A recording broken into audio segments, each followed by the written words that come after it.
विवेक चूड़ामणि। विवेक चूड़ामणि ग्रंथ में श्लोक नंबर है आज 340। ठीक है जी, तो श्लोक का उच्चारण करते हैं।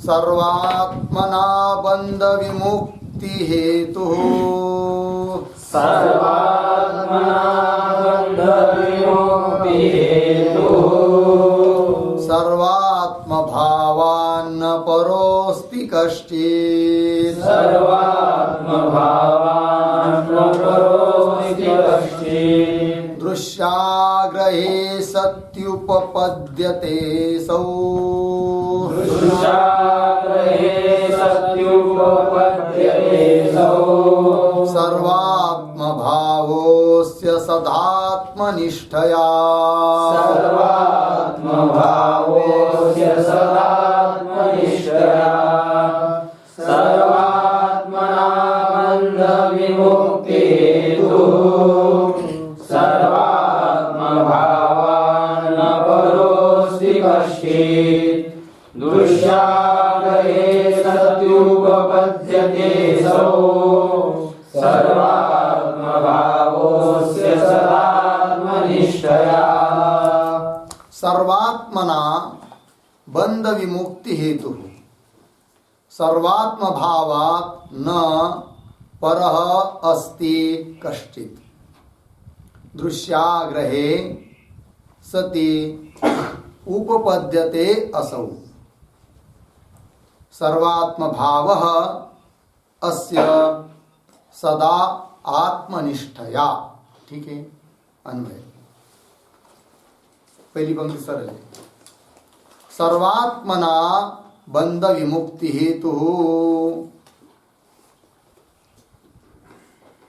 सर्वात्म भावात् परः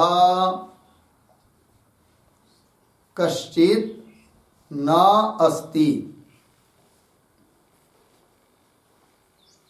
नीचे असौ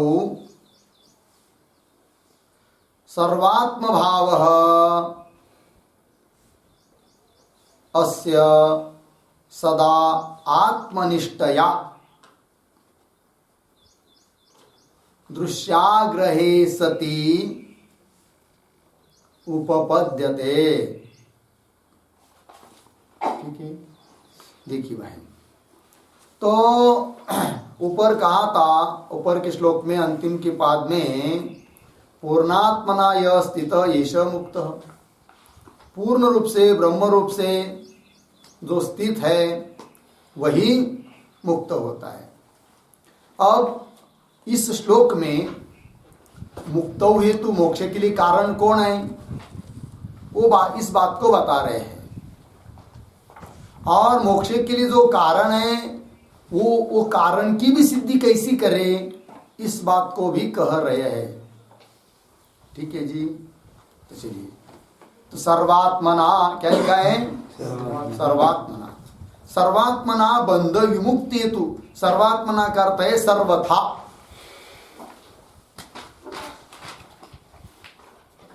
संपूर्ण रूप से, सर्वथा बंध विमुक्ति हेतु हो, समस्त बंधन का, बंधन से मुक्त यदि होना है तो उस बंधन से मुक्ति का कारण, बंधन से मुक्त होना है, उस मुक्त होने के लिए कारण क्या करे, सर्वात्म भावात् परः कश्चित् न अस्ति, सर्वात्म भाव को छोड़कर अन्य दूसरा कोई उपाय नहीं है।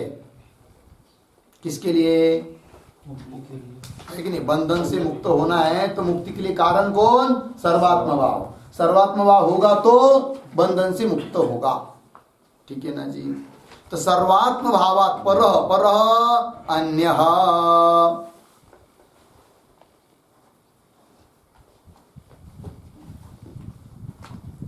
परः मतलब अन्य, कश्चित् न अस्ति मतलब अन्य दूसरा कोई उपाय नहीं है, एक ही उपाय है बंधन से मुक्त होने के लिए। कौन सा, सर्वात्म भाव। अभी सर्वात्म भाव मतलब क्या है जी, है कि नहीं, तो एक लिखते वाक्य, सर्वभूतेषु चात्मानं,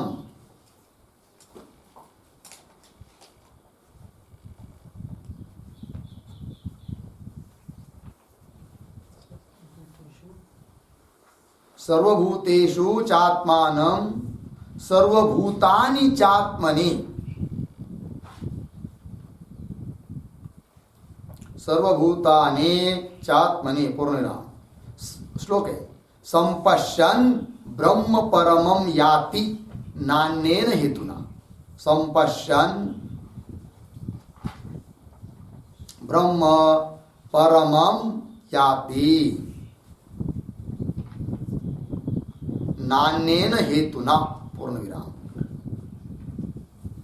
नान्येन हेतुना इति कैवल्य श्रुति ही।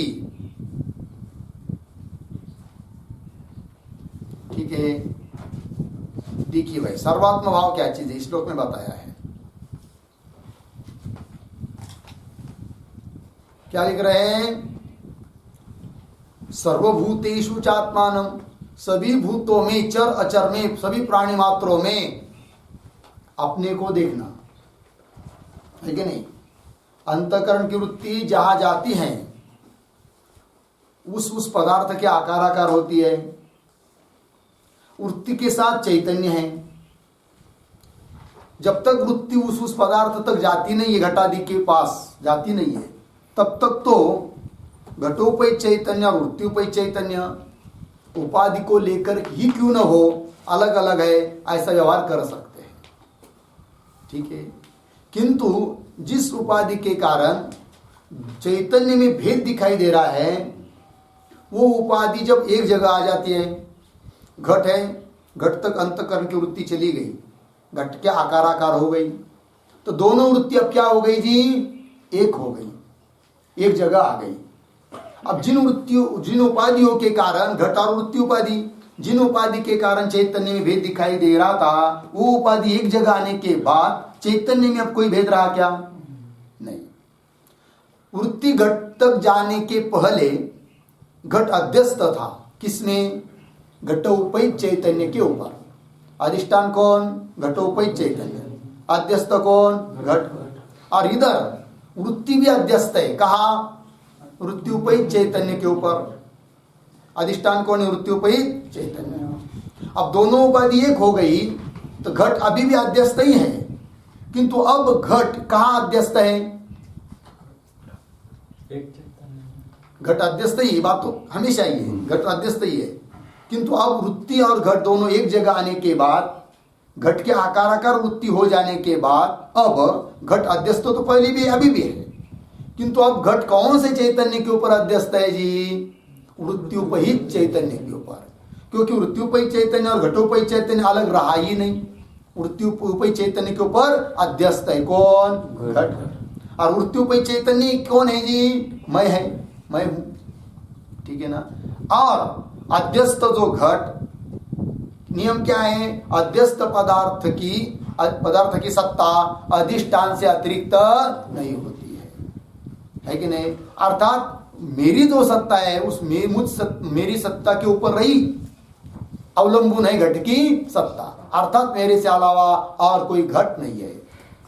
वस्तुतः देखा जाए तो अनात्म भूतों में, चराचर भूतों में मैं आत्मा रूप से हूं, ये तो ठीक है शुरू में, किंतु वस्तुतः देखा जाए तो उसमें मैं क्या हूं?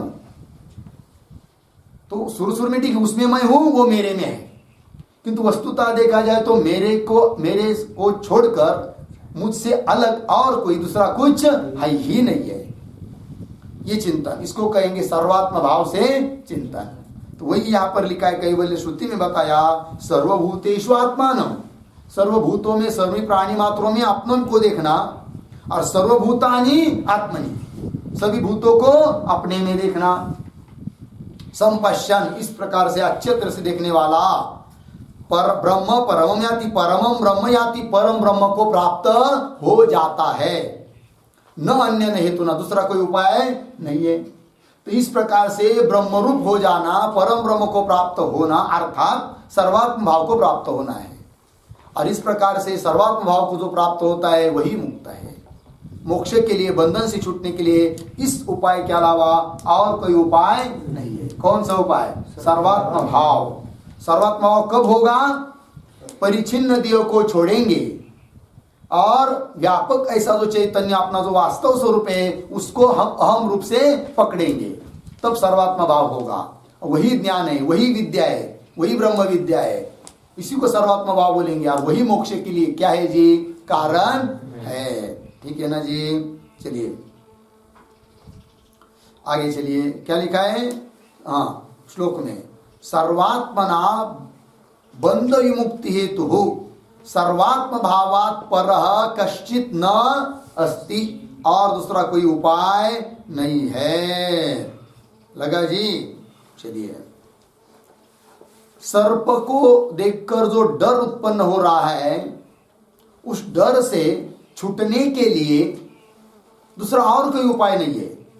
दंड से कितना भी उस सर्प को पिटेंगे, रज्जु के ऊपर प्रतीत होने वाले सर्प को कितना भी पिटेंगे तो भी सर्प नष्ट नहीं होगा और उसका भय भी नहीं जाएगा। अब उस डर से बचने के लिए, डर दूर हो जाए, अनर्थ दूर हो जाए, इसके लिए एक ही उपाय है। क्या जी? उस सर्प को रज्जु रूप में जानना, क्योंकि है ही वो। रज्जु के अलावा सर्प है ही नहीं है। वो सर्प क्या है? रज्जु ही है।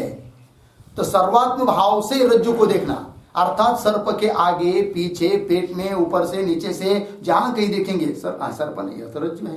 अच्छा, इधर से सर्प होगा? नहीं नहीं, इधर भी नहीं है तो रज्जु है। बीच में देखते थोड़ा सा, नहीं नहीं, ये भी नहीं, सर्प नहीं, ये क्या है? सब रज्जु, सब रज्जु ही है। बस ये निश्चय हो गया कि रज्जु ही है। अब सर्प का कहां से भय लगेगा? सर्प तो है ही नहीं, वस्तुता दिखाई दे रहा नहीं नहीं, क्या है वो? रज्जु। उस प्रकार क्या है दुनियादारी? प्रपंच कुछ नहीं है, सब क्या है जी? बस कौन हूं? मैं ही हूं, मेरे अलावा दूसरा कुछ है ही नहीं है। ऐसा वृत्ति से सचमुच निश्चय करेंगे तो न द्वैत रहेगा, द्वैत नहीं तो भय नहीं, संसार नहीं, अनर्थ नहीं। सभी संसार से, सभी अनर्थ से, प्रपंच से, बंधन से क्या हो गई? मुक्ति हो जाएगी। ठीक है जी? चलिए, तो वही लिखा है यहाँ पर, सर्वात्मना बंध विमुक्ति हेतु हो सर्वात्म भावात् परः कश्चित न अस्ति। आगे चलिए, फिर बोलेंगे सर्वात्म भाव कैसा प्राप्त होगा? तो देखिए, बंधन को छूटने के लिए उपाय बताया, कौन सा? सर्वात्म भाव। अब उस सर्वात्म भाव प्राप्ति के लिए उपाय क्या है वो भी तो बताना पड़ेगा ना। तो उसको बता रहे उत्तरार्ध में, असौ, इसी श्लोक में मिला, असौ सर्वात्म भाव। यह जो सर्वात्म भाव है वह कैसा प्राप्त होगा जी? कह रहे अस्य सदा आत्मनिष्ठया दृश्याग्रहे सति उपपद्यते।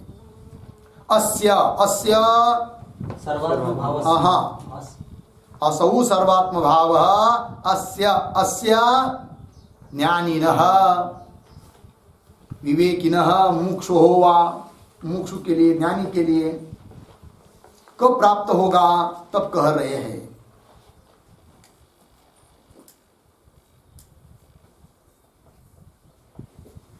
क्या? अस्य सदा आत्मनिष्ठया, लिखा है ना श्लोक में, इसके लिए सदा आत्मनिष्ठया, आत्मनिष्ठया का अर्थ लिखे निरंतरम, आत्मनिष्ठ, सदा का अर्थ, सदा मतलब निरंतरम, आत्मनिष्ठया हो गया। निरंतर, सतत, हमेशा, हर पल आत्मा को ही देखते रहेंगे, बस मैं ही हूं। तब क्या होगा? दृश्याग्रहे, धीरे धीरे दृश्य से, दृश्य का ग्रहण नहीं होगा, अग्रह होता रहेगा। अब देखिए, ब्रह्मात्म भाव, सर्वात्म भाव हम लोगों को नहीं है तो दृश्य का ग्रहण हो रहा है, सब दृश्य दिखाई दे रहा है। जगत, ये सर्प है, दंड है, माला है, ये सब किसको दिखाई देगा? जिसको रज्जु का ज्ञान नहीं है। ये रज्जु है, ऐसा ज्ञान जिसको नहीं है उसको लगेगा कि दंड है, माला है, रज्जु है, सर्प, क्या है? सर्प है, भूरेश है, जलधारा है, दंड है, फूल की माला है, ऐसा लगेगा। किंतु जिसको रज्जु का ज्ञान हुआ कि रज्जु है, उसको तो दृश्य का अग्रह, उसको न सर्प दिखाई देगा, न दंड, न माला, कुछ नहीं, जलधारा नहीं। उस प्रकार सदा हमेशा आत्मनिष्ठा में ही रहेंगे तो धीरे धीरे दृश्य का क्या हो जाएगा? अग्रह। मतलब ये दृश्य प्रपंच दिखते हुए भी ये मैं ही हूं, मेरे अलावा कुछ नहीं, ब्रह्म ही है, और जब ब्रह्म का ही ग्रहण हो रहा है, जिसको देखिए वह क्या मैं ही है, ब्रह्म ही है, तब दृश्य का क्या हुआ अग्रह। तब उपपन्न होता है कौन, सर्वात्म भाव। वही लिखा है अस्य सदा आत्मनिष्ठया दृश्याग्रहे सती उपपद्यते। दृश्य का अग्रह होने पर उपपन्न होता है, उपपद्यते। उपपद्यते क उपपद्यते, सर्वात्म भाव उपपद्यते। सर्वात्म भाव कस्य उपपद्यते, सर्वात्म भाव अस्य ज्ञानिनः उपपद्यते। ज्ञानिनः सर्वात्म भाव केन माध्यमेन उपपद्यते, ज्ञानिनः सर्वात्म भाव सदा आत्मनिष्ठया उपपद्यते। ठीक है ना जी। इस प्रकार दृश्य आगे भी लगाइए, दृश्याग्रहे सती, क्या होने पर दृश्याग्रहे सती, है कि नहीं। जैसा जैसा आदमी इन अनात्म पदार्थों से अपनी वृत्ति हटाते जाएगा धीरे धीरे धीरे धीरे, वैसा वैसा इधर सर्वात्म भाव बढ़ता जाएगा। ठीक है ना। लेकिन हम लोगों की गलती यही हो रही है क्या, कि बार बार कहा ना ऊपर से विषयों का चिंतन, अनात्म पदार्थों का चिंतन नहीं होना चाहिए। अर्थात वृत्ति को रोकना है। कहाँ से, दृश्य से, अनात्म वर्ग से, और आत्मा में वृत्ति को लगाना है। वृत्ति का निरोध करना है। वृत्ति निरुद्ध हो जाती है, अनात्म पदार्थों से हट जाती है, देहादि पदार्थों से हट जाती है, तब वो प्रसन्न होती है। और प्रसन्न वृत्ति में, प्रसन्न मन में आत्मा का क्या होता है, दर्शन होता है, साक्षात्कार होता है। तो वृत्ति का निरोध करना है। तो जैसा जैसा जिस प्रमाण से रोज प्रतिदिन धर है कि नहीं, निरोध करते जाएंगे, वैसी प्रसन्नता बढ़ती जाएगी, वैसा आत्मभाव सर्वात्म भाव बढ़ता जाएगा। ठीक है ना जी। धीरे धीरे कहा है ना क्या, यतो यतो निवर्तते ततस्ततो विमुच्यते। एक श्लोक आता है, चाहे तो लिख दीजिए, यतो यतो निवर्तते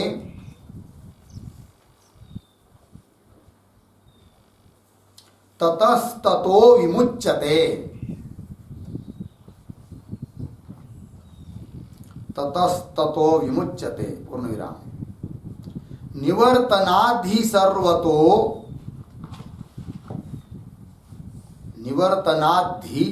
सर्वतो न वेत्ति दुःखमन्वपि। न वेत्ति दुःखम अनु अपि, संधि करके दुःखमन्वपि।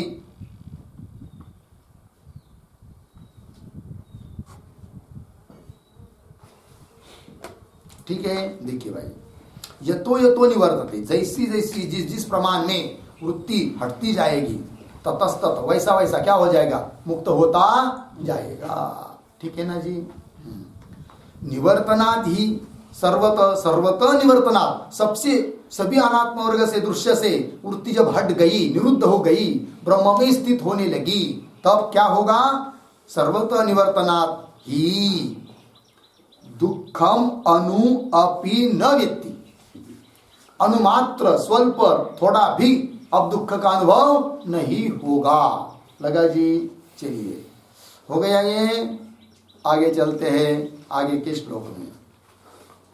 श्लोक नंबर 341, श्लोक को पढ़ते हैं। दृश्यस्या ग्रहणं कथं नु घटते देहात्मना तिष्ठतो। दृश्यस्या ग्रहणं कथं नु घटते देहात्मना तिष्ठतो। कोई संदेह क्या? ठीक है ना। बाह्यार्थानुभव प्रसक्त मनस तत्तत्क्रियां कुर्वतः।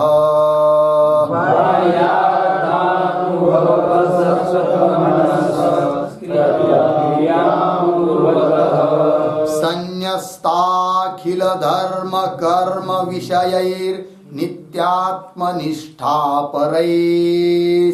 संन्यस्ताखिल धर्म कर्म विषयैर् नित्यात्मनिष्ठा परैः। तत्त्वज्ञैः करणीयमात्मनि सदा नन्देच्छुभिर्यत्नतः।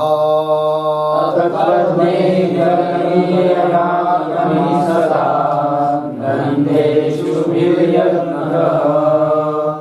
दृश्यस्या ग्रहणं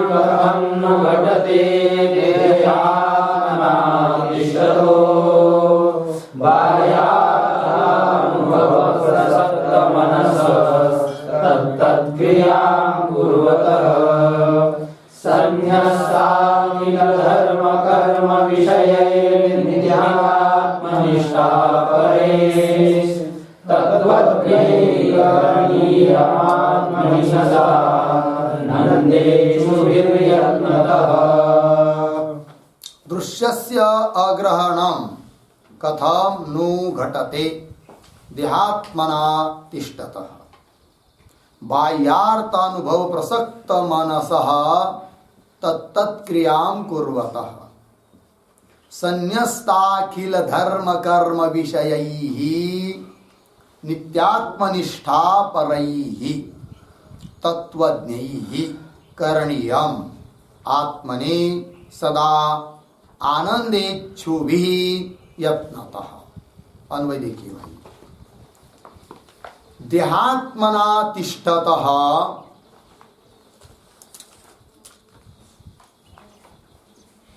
बाह्यार्थानुभव प्रसक्त मनसः तत्तत्क्रियां कुर्वतः। पीछे दृश्यस्य अग्रहणं कथं नु घटते।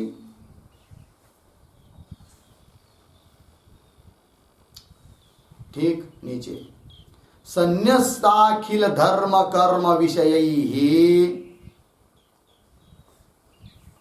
नित्यात्मनिष्ठा परैः आत्मने सदा आनंदेच्छुभिः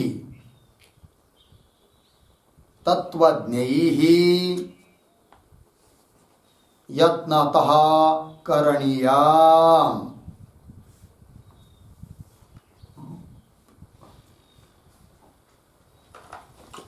ठीक है जी, चलिए भाई अर्थ। अब इस श्लोक में क्या बात बता रहे भाई, तो ऊपर कहा था कि जो सदा हमेशा आत्मनिष्ठा में रहेगा, आत्मनिष्ठा के द्वारा ही दृश्य का अग्रहण होते हुए सर्वात्म भाव उत्पन्न हो जाएगा। ठीक है ना। अब सदा आत्मनिष्ठा में रहने पर ही दृश्य का अग्रहण होता है। कैसा? और दूसरे उपाय से नहीं होता है दृश्य का अग्रहण।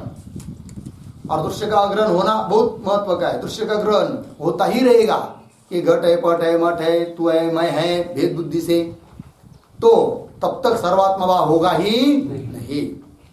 सर्वात्म भाव होने के लिए आत्मनिष्ठा, और उस आत्मनिष्ठा से ही सर्वात्म भाव होगा, तभी दृश्य का क्या होगा जी? अग्रहण होगा। लगा कि नहीं? बाधित रूप से भले दिखाई दे कि मनुष्य है, कुत्ता है, बिल्ली है, घर है, किंतु अंदर से क्या निश्चय होना चाहिए? अहम एव सर्वम, सर्वम एव अहम, सर्वम खल्विदम ब्रह्म। बस मैं ही सब कुछ हूं, मेरे अलावा और कोई है नहीं। लगा जी? ये निश्चय करना है। तो बता रहे, देखिए देहात्मना तिष्ठत, ये विशेषण है। एक पहला विशेषण देहात्मना तिष्ठत हुआ। बाह्यार्थ अनुभव प्रसक्त मनसः, ये दूसरा विशेषण। और तत्त क्रियाम कुर्वतः, ये तीसरा। विशेष को ग्रहित पकड़ लीजिए पुरुषस्य। ठीक है ना। ऐसा जो कोई पुरुष होगा उसको दृश्यस्य अग्रहणम कथम नु घटते, आई नहीं, घटते का अर्थ लिखिए युज्यते।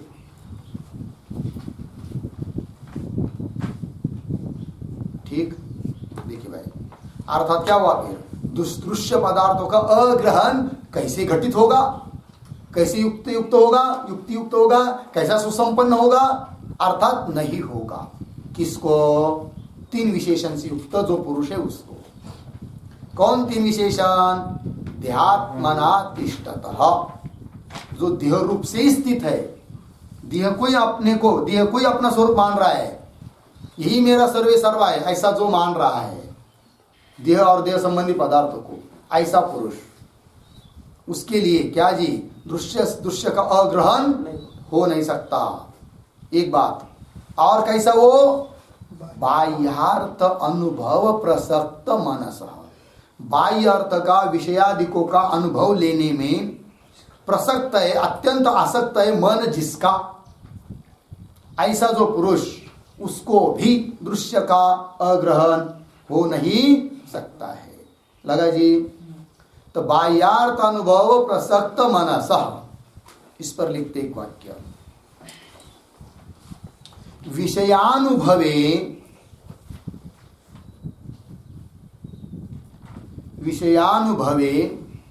प्रकर्षेण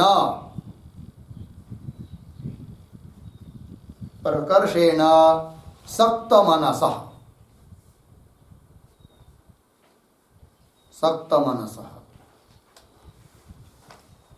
अर्धविराम तेन विषय चिंतनम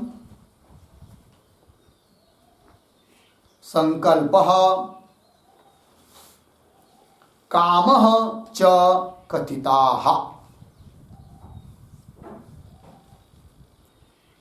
कामः च कथिताः। ठीक है जी? देखिए भाई अर्थ, विषयों का बाह्यार्थ मतलब कौन? विषय। तो विषयों का अनुभव करने में ही प्रसक्त है मन, मतलब प्रकर्षेण सक्त मनसा, विशेष रूप से आसक्त है मन जिसका, किसने? बाह्य अर्थों का अनुभव करने में, है कि नहीं? अब चलो भाई गुलाब जामुन खा लिया, अब गरम गरम पकौड़ी खाएंगे, है कि नहीं? अब पकौड़ी खा लिया, अब हलवा करेंगे, है कि नहीं? फिर दूसरा कुछ करेंगे, ये खाएंगे, खाने की बात हो गई। फिर अब खा लिया, पेट भर गया, अब चलते हैं कोई आंख के लिए रूप का विषय, रूप विषय देते हैं, तो अच्छे अच्छे पदार्थ देखने के लिए चले गए। ठीक है ना जी? फिर चलो भाई अब बहुत हो गया, गाने सुनेंगे, अच्छा अच्छा, कुछ न कुछ बाह्य अर्थ का अनुभव करने में ही जिसका मन अत्यंत प्रसक्त है, ऐसा जो व्यक्ति, उसके लिए दृश्य का ग्रहण हो नहीं सकता। क्योंकि जो व्यक्ति बाह्य पदार्थों का, बाह्य विषयों का अनुभव करने में जिसका मन लगा हुआ है, उससे क्या होगा? विषय का चिंतन होता जाएगा, वो विषय का चिंतन करेगा। फिर उसके बाद उसको संकल्प होगा कि विषय बहुत सुख देने वाले भाई। जब संकल्प हुआ तब कामना उत्पन्न हो जाएगी कि ये विषय मुझे चाहिए। फिर बहिरंग बहिर्वृत्ति उसकी हो जाएगी। तो उस ऐसे व्यक्ति को दृश्य का ग्रहण होगा क्या? सर्वात्मा भाव तो बहुत दूर की बात रही, हो नहीं सकता। ठीक है? बाह्यार्थ अनुभव प्रसक्त मनस, क्यों? तो बता रहे आगे, तत्त क्रियाम कुर्वत, क्योंकि जैसा जैसा बाह्यार्थ अनुभव करने में उसका मन आ सकता है, वैसा ही चिंतन करेगा, कामना करेगा, और तत्त क्रियाम प्रवर्त कुर्वत, उस प्रकार की क्रिया करने लगेगा विषय प्राप्ति के लिए। तो कुर्वत, इस पर लिखिए, विषय लाभार्थम व्याप्रियमाणस्य, तत्त क्रियाम कुर्वत का मतलब है विषय लाभार्थम व्याप्रियमाणस्य, विषय प्राप्ति के लिए जो व्यापार कर रहा है, प्रयत्न कर रहा है, हर बार उसको क्या जी? दृश्यस्य अग्रहणम कथम घटते, कैसे घटित होगा? अर्थात घटित नहीं होगा, उसको हो नहीं सकता। मतलब दृश्य का दर्शन नहीं होता रहेगा, अदर्शन नहीं हो पाएगा। फिर किसको होगा जी? क्या करना पड़ेगा उसके लिए? तो कह रहे उत्तरार्ध में, संन्यस्त अखिल धर्म कर्म विषय ही नित्यात्मनिष्ठा पर ही। ये भी विशेषण है, सब अलग व्यक्ति के। पहला विशेषण कौन? संन्यस्त अखिल धर्म कर्म विषय ही नित्यात्मनिष्ठा पर ही, ये दूसरा हुआ, है कि नहीं? उसके बाद आत्मनि सदानंद इच्छुभि, आत्मा में ही, अपने में ही सदा आनंद की इच्छा करने वाला, ऐसा जो तत्वज्ञ विशेष है कि नहीं? बाकी सब उसके विशेषण है। तो उसके द्वारा ही क्या जी? यत्नतः करणीयम, प्रयत्न पूर्वक करना चाहिए। क्या? शाबाश, करणीयम के ऊपर लिखे दृश्यस्य अग्रहणम, दृश्यस्य अग्रहण उसको उसने करना चाहिए।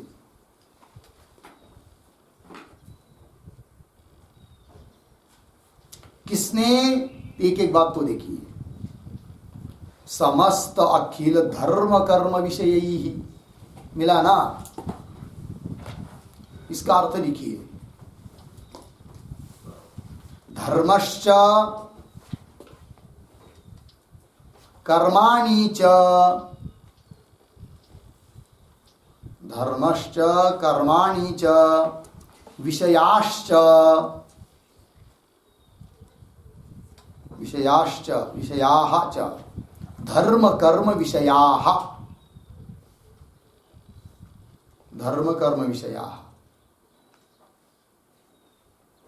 आगे अखिलाश्च ते अखिलाः च ते अखिलाश्च ते धर्म कर्म विषयाः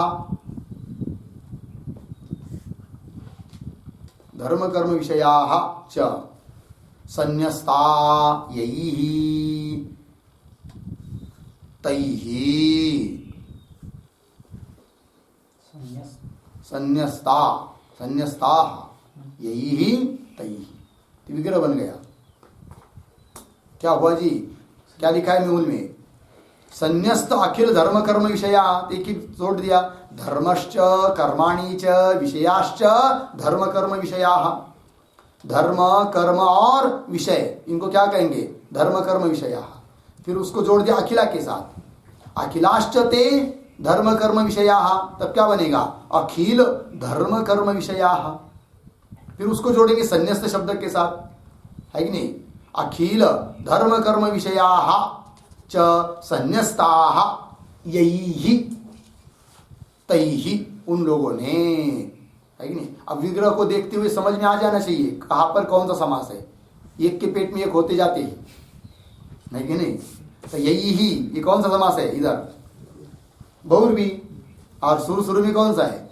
धर्मश्च कर्माणि च विषयाश्च धर्म कर्म विषयाः, द्वंद्व, है कि नहीं? इस प्रकार अखिलाश्च ते धर्म कर्म विषयाः, है कि नहीं? संन्यस्त अखिल धर्म कर्म विषयाः यैः तैः, मतलब जिन लोगों ने धर्म कर्म विषय सब कुछ छोड़ दिया है, ऐसे वो लोग। तो बोलेंगे धर्म क्या चीज है? धर्म बराबर वैदिक कर्म, धर्म शब्द से वैदिक कर्म।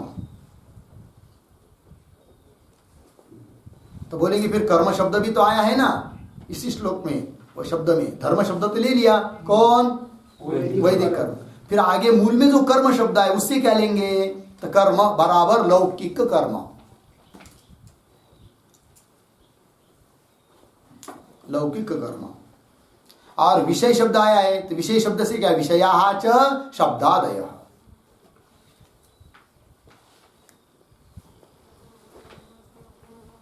ठीक है जी, चलिए। तो वैदिक कर्म, लौकिक कर्म, सभी विषय, ये सब के सब जिसने छोड़ दिया है, संन्यस्त कर दिया, त्याग दिया, ऐसे लोगों ने प्रयत्न पूर्वक करना चाहिए क्या? दृश्य का अग्रह, दृश्य को नहीं देखना, आत्मभाव को देखना। ठीक है ना जी? क्या किसने? जिसने वैदिक कर्म, लौकिक कर्म, सभी विषय, ये सब के सब क्या दिया? त्याग दिया, छोड़ दिया। छोड़ दिया मतलब मनापासून छोडले,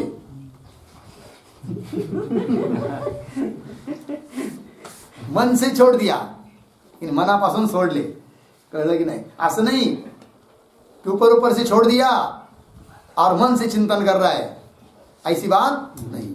बिल्कुल सचमुच छोड़ दिया, तन से, मन से, धन से, बुद्धि से, बस देखना ही नहीं। किस प्रकार? जैसे समझ लीजिए कोई विष का डब्बा आपके पास किसी ने ला के रख दिया, 4 दिन हो गए घर के कोने में रखा है। अब विचार करने लग गया आदमी, अरे भाई 4 दिन से रखा है, फालतू जाएगा इतना पैसा, 500 रुपये गलाया है, उसका सदुपयोग होना चाहिए, चलो थोड़ा थोड़ा ले लेते हैं, पी लेंगे। ऐसा कोई सोचेगा क्या? नहीं। क्या करेगा फिर? उसको बोलेगा जिसने ला के रखा है, इसको उठा के ले जाओ नहीं तो फिर दूंगा, पिएगा नहीं, बिल्कुल छोड़ देता है आदमी। करता है ग्रहण? नहीं करता है ना। उसी प्रकार ये सब जिसने सचमुच छोड़ दिया है कि नहीं? क्या सचमुच छोड़ दिया? वो क्या प्रमाण है? आशेची बिमोडी करी आली,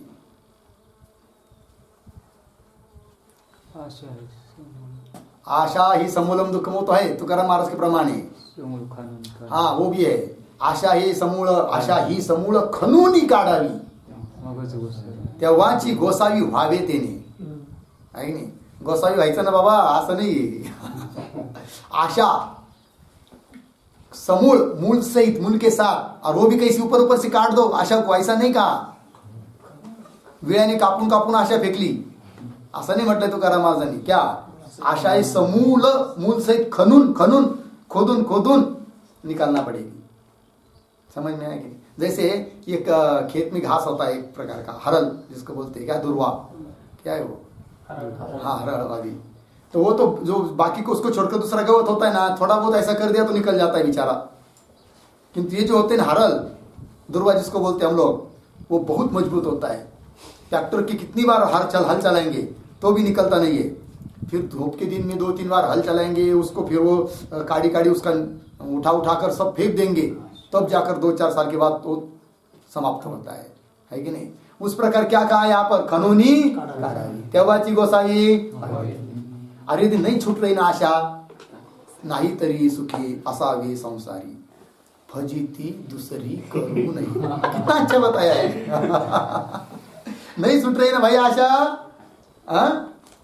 तो क्या, नाही तरी फिर सुखे, सुखाने संसार करा, विनाकारण फजिती करून घेऊ नका.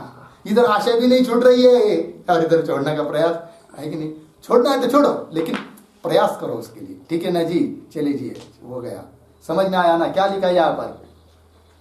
बाह्यार्थ अनुभव प्रसक्त मनसः तत्त क्रियाम कुर्वत. फिर वो क्या करता है आदमी, उस क्रिया के लिए करते जाते. हो गया ना नीचे, संन्यस्त अखिल धर्म कर्म विषय ही, या चल रहा है.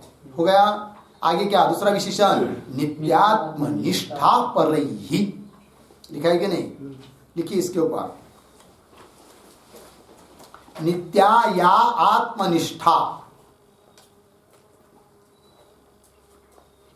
नित्या या आत्मनिष्ठा, तस्याम परैहि, तस्याम परैहि बराबर आसक्तैहि.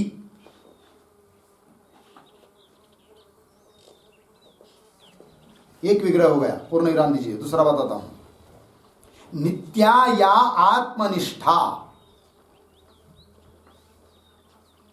नित्या या आत्मनिष्ठा, सा परा,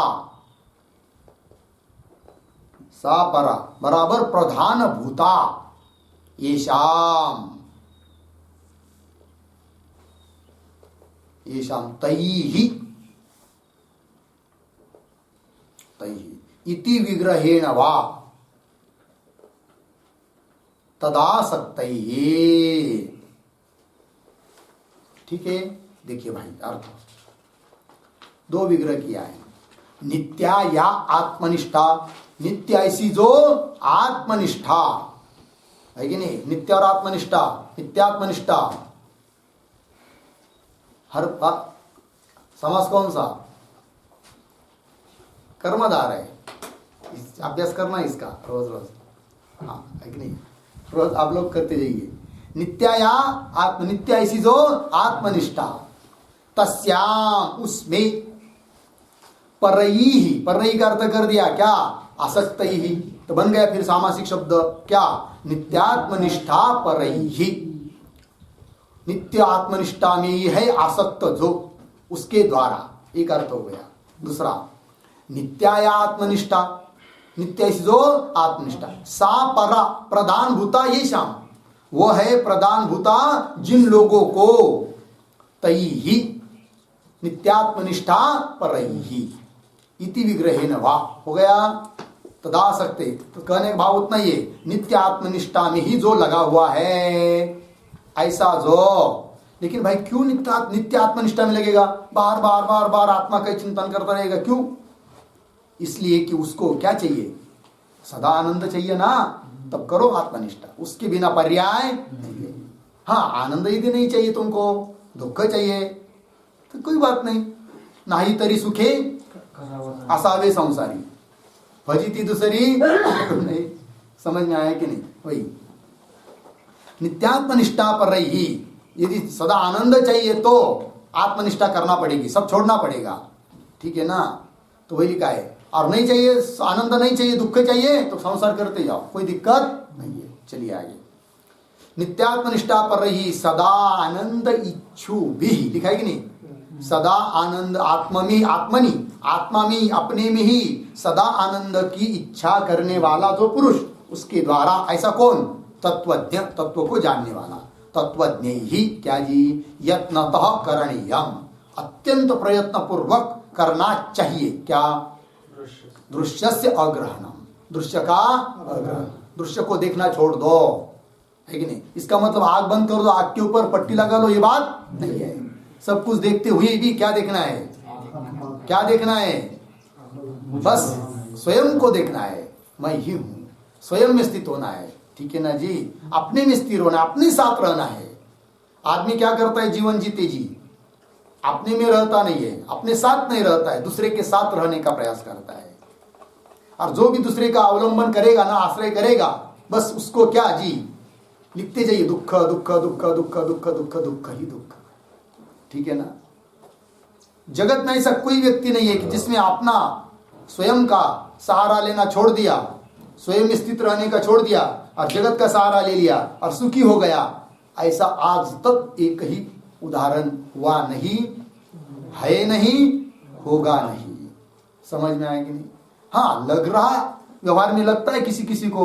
देखो ना भाई, कितना बढ़िया प्रपंच है उसका, 2 लेकरन 2 विठ्ठल रुक्मिणी, बस पगार आता है, खाते पीते, उसकी पत्नी अच्छा है और बच्चा अच्छा है, सब कुछ अच्छा है, गाड़ी बीड़ी, कितने आनंद में रहते होंगे। नहीं, यदि आत्मनिष्ठ नहीं है तो कोई आनंद में नहीं रह सकता है। लगता है कि देखो भाई, वो 2 मित्र है, उसके साथ वो रहता है तो कितना आनंद लेता होगा। मुझे ऐसा आनंद नहीं मिल रहा है, मुझे ऐसा मित्र नहीं मिल रहा है, मैत्री नहीं मिल रही है। ये सब झूठा संसार है जी। आज नहीं तो कल छोड़ना ही पड़ेगा। नहीं छोड़ेंगे तो छूटेगा। नहीं छूटेगा क्या? पकड़ सकते हैं क्या? किसको नहीं पकड़ सकते हम लोग? संसार को पकड़ नहीं सकते, कोई भी नहीं पकड़ पाया अभी तक। बहुत लोगों ने प्रयत्न किया संसार को पकड़ने का। कितने लोगों ने प्रयत्न किया? उदाहरण बहुत सारे। हिरण्यकश्यप है कि नहीं? बहुत सारे। वो क्या, मुझे इससे मरण नहीं चाहिए, उससे मरण नहीं चाहिए, उससे मरण नहीं चाहिए, बोलने वाले कौन है? वो हिरण्यकश्यप ही है ना। उसको लगा कि मैं अमर हो जाऊंगा इस देह को लेकर, पकड़ने का प्रयास किया, नहीं पकड़ पाया। समझ में आया कि नहीं? ऐसे कई उदाहरण है। आज तक कोई नहीं पकड़ पाया संसार को, पकड़ के रख नहीं पाया। जो छूटने वाला है तो हम लोगों ने आह्वान करना चाहिए उस संसार को, अरे संसार, तू क्या हमसे छूटेगा? तू छोड़ के जाएगा ना, उसके पहले मैं ही तुझे छोड़ देता हूं, चल जा, भाग जा, कहा जाना है तो। लाथाळीला संसार केला षडूर्मी समार। संतों ने यही तो किया है। तब कह सकते संत क्या? तुका म्हणे आम्ही आम्ही झालो अग्नि रूप, लागो नेदी पाप पुण्यांगा। क्योंकि जगत के साथ नो कॉम्प्रोमाइज, 0-0। कोई जरूरत नहीं है संसार की। समझ में आया कि नहीं? इसके लिए मन का धैर्य चाहिए। धैर्यवान पुरुष ही कर सकता है। जिसका मन कमजोर है ना, छूटेगा, कैसा होगा, क्या होगा, कौन देगा, कौन खाएगा पिएगा, मर जाऊंगा मैं आके, नहीं भाई चलो छोड़ो, नहीं बड़ा है, अपना संसार बड़ा है, कुछ नहीं कर सकता है। समझ में आया? ये संसार है जी, छोड़ना है, नहीं छोड़ेंगे तो छूटेगा। तो क्या छूटेगा? वो हम ही पहले छोड़ देंगे। समझ में आया ना? और जो कभी छूटता ही नहीं है उसको पकड़ना है। हालात कोई प्रयत्न करेगा उससे हमको छूटने का, छुड़वाने का, तो वो छूट नहीं सकता। नैनम छिंदन्ति शस्त्राणि नैनम दहति पावकः न चैनम क्लेदयन्त्यापो न शोषयति मारुतः। अपने स्वरूप को, अपने आत्मा को कोई तोड़ सकता है क्या? काट सकता है क्या? उसको वायु क्या सुखा सकता है क्या? अग्नि तोड़ जला सकता है क्या? नहीं। शस्त्र उसको तोड़ नहीं सकता। किसको? अपने को, है कि नहीं? कुछ भी नहीं हो सकता है। कोरोना 1000 बार आएगा तो भी हमारा कुछ नहीं बिगाड़ सकता है। भूकंप आ गया, दब भी गया, ये पहाड़ के ऊपर पहाड़ गिर गया, शरीर के ऊपर, शरीर दब गया, मर गया, तो भी हमारा कुछ नहीं बिगड़ा।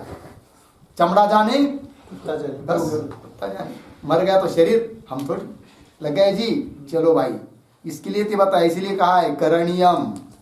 क्या करणीयम? यत्नतः करणीयम किम दृश्य से अग्रहणम। हो गया। चलिए आगे के श्लोक में चलते हैं। सार्वात सर्वात्म्य सिद्धये भिक्षो सर्वात्मसिद्धये भिक्षो कृत श्रवण कर्मणः कृतश्रवणकर्मणः समाधिं विदधात्येषा समाधिं विदधात्येषा शान्तो दान्त इति श्रुतिः शान्तो दान्त इति श्रुतिः सर्वात्मसिद्धये भिक्षो कृतश्रवणकर्मणः समाधिं विदधात्येषा शान्तो दान्त इति श्रुतिः सार्वात्म्य सिद्धये भिक्षोः कृत श्रवण कर्मणः समाधिं विदधाति एषा शांतो दांत इति श्रुति। शांतो दांतो में उद्धरण चिन्ह इति श्रुति। अन्वय कृत श्रवण कर्मणः भिक्षोः सार्वात्म्य सिद्धये एषा शांतो दांत इति श्रुति समाधिं विदधाति। ठीक है, देखिए भाई अर्थ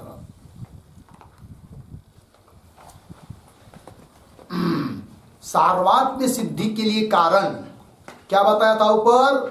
नित्य आत्मनिष्ठा है कि नहीं? कहा था ना सदात्मनिष्ठया, नित्य आत्मनिष्ठा में रहेंगे तो सर्वात्म भाव की सिद्धि होगी।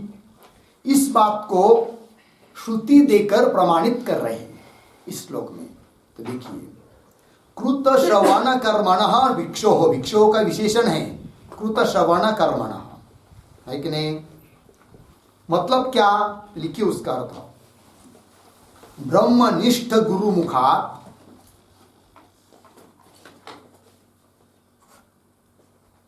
ब्रह्मनिष्ठ गुरुमुखात् कृतम श्रवण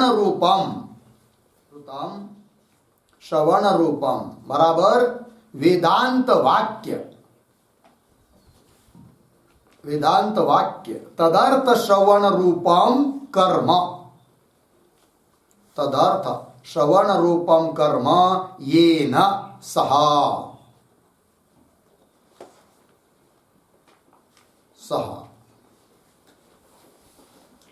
अर्धविराम तस्य हो गया। देखिए भाई ब्रह्मनिष्ठ गुरु के मुख से कृत किया है क्या? श्रवण। किसका? वेदांत वाक्यों का श्रवण किया है। और वेदांत वाक्य का श्रवण किया, केवल सुना मात्र नहीं, तदर्थ श्रवण रूपम, है कि नहीं? वेदांत वाक्य उसके अर्थ का चिंतन किया, इस प्रकार का श्रवण रूप कर्म किया है जिसने, सह, है कि नहीं? फिर षष्ठी उसकी कृत श्रवण कर्मणः, है कि नहीं? येन सह कृत श्रवण कर्मा तस्य कृत श्रवण कर्मणः। भिक्षु का विशेषण है। भिक्षु का अर्थ लिखे सन्यासी।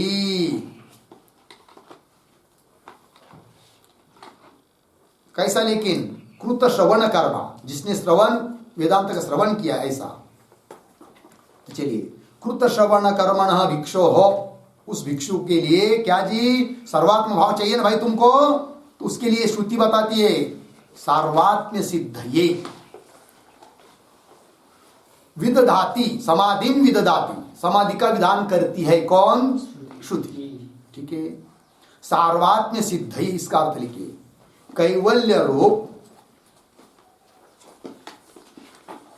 रूप सर्वात्म भाव निष्पत्तये,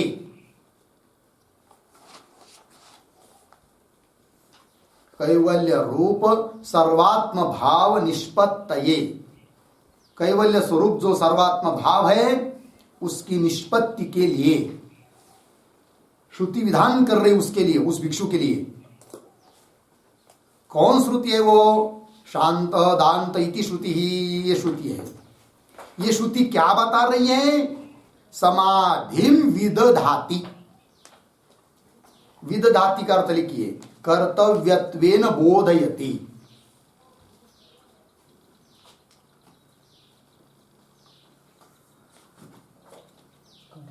कर्तव्यत्वेन बोधयति विदधाति। विदधाति, विदधाति का कर्ता कौन है? श्रुति ही विदधाति, कर्तव्य रूप से बोध करा रही है। श्रुति किम विदधाति, श्रुति ही, प्रश्न है क्या? श्रुति ही किम विदधाति, उत्तर क्या? श्रुति ही समाधिम विदधाति, समाधि का विधान कर रही है। कस्मै प्रयोजनाय श्रुति ही समाधिम विदधाति? सार्वात्म्य सिद्धये श्रुति ही समाधिम विदधाति। कस्य कृते श्रुति ही सार्वात्म्य सिद्धये समाधिम विदधाति? हाँ, कृत श्रवण कर्मण भिक्षोः कृते सार्वात्म्य सिद्धये श्रुति ही समाधिम विदधाति। हो गया जी। जिसने वेदांत का श्रवण कर लिया ऐसे सन्यासी के लिए सर्वात्म भाव उत्पन्न होने के लिए, उसको सर्वात्म भाव उत्पन्न हो जाए, इसलिए उसने क्या करना है जी? अब श्रवण तो कर लिया वेदांत का, उसके बाद उसने क्या करना चाहिए? समाधि। ऐसा श्रुति बता रही है कि नहीं? अब पक्का निश्चय हो गया। यहाँ पर 5-6 साल अध्ययन हो जाने के बाद, वेदांत श्रवण करने के बाद आगे मैं क्या करूं, यह प्रश्न अब नहीं उठेगा। समझ में आएगी नहीं? क्योंकि आगे क्या करना है श्रुति ने कह दिया। वेदांत श्रवण होने के बाद क्या करना है? समाधि करना है। ठीक है ना? क्या करना है जी? समाधि। बस एकांत में जाकर समाधि। समाधि करना मतलब क्या? कोई बहुत समाधि शब्दों को सुनते बहुत घबराने की चीज नहीं है कि भाई समाधि तो ऋषि मुनि लोग लगाते हैं हिमालय में, हम कैसे लगाएंगे? समाधि मतलब क्या? बस वृत्ति का अभ्यास। अनात्म पदार्थों से वृत्ति को हटाना है। अनात्म पदार्थों के बारे में पहले मिथ्यात्व निश्चय करना है, कल्पित है, मिथ्या है करके, फिर उनसे उन वृत्ति को हटाना है, शरीर से भी हटाना है, और अपने वो तत्प्रोत भाव रूप से जो ब्रह्म भाव है, ब्रह्म तत्व है, उसमें उसको लगाना है। सर्वम खलविदम ब्रह्म अहमेव ब्रह्मास्मि। इसका रोज रोज रोज रोज अभ्यास करना है, हर दिन, हर क्षण, हर पल। यह अभ्यास ही क्या है? समाधि। जब ऐसा करते करते, चलते बोलते फिरते खाते पीते भी जिसको अपना ब्रह्म भाव ही अनुभव में आएगा, वो उसकी चलती बोलती रोज की समाधि उसकी। वो सो गया तो भी उसकी क्या है? वो समाधि है। चल रहा है, खा रहा है तो भी उसकी क्या है? वो समाधि है। उसकी समाधि कभी टूट नहीं सकती फिर। लेकिन शुरू में तो इसका अभ्यास करना पड़ेगा। फिर उसका विभाग किया जाता है सविकल्पक समाधि, निर्विकल्पक समाधि, अभ्यास के लिए। समझ में आया? चलिए, श्रुति कर रही है। समझ में आया ना? कौन श्रुति? शांतोदांत। लिखते उस पर एक वाक्य, शांतोदांत इति श्रुति। शांतोदांत इति श्रुति बहिः अंतकरण निरोधेन, बहिः अंतकरण निरोधेन अनालंबित बाह्य वृत्ति, अनालंबित बाह्य वृत्ति आत्म साक्षात्कारार्थम, आत्म साक्षात्कारार्थम निरंतरम समाधिं कुर्यात्, समाधिं कुर्यात् इति समाहित शब्देन, समाहित शब्देन समाधिं विदधाति, समाधिं विदधाति बराबर कर्तव्यत्वेन बोधयति इत्यर्थः। कर्तव्यत्वेन बोधयति इत्यर्थः। ठीक है, चलिए भाई, अर्थ शांत दांत, ये तो श्रुति का उच्चारण क्या दिशा दिखाई। श्रुति तो बड़ी है, वहां जाकर खोज लीजिए कहाँ है वो उपनिषदों में। हाँ कहाँ है? बृहदारण्यक में है ना। हाँ नंबर क्या है? 4:23 बृहदारण्य। वह पूरी श्रुति देख लीजिए। शांत दांत है कि नहीं, शम दम, यही तो बताया इसमें, मन का निग्रह, इंद्रिय का निग्रह।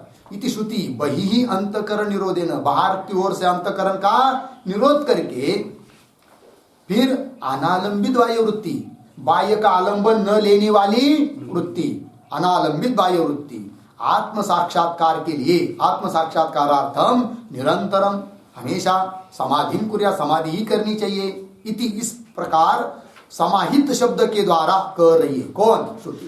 तो पूरी श्रुति देखेंगे उसमें समाहित शब्द भी आया है आगे। समाहित शब्द से क्या बताया? समाधि।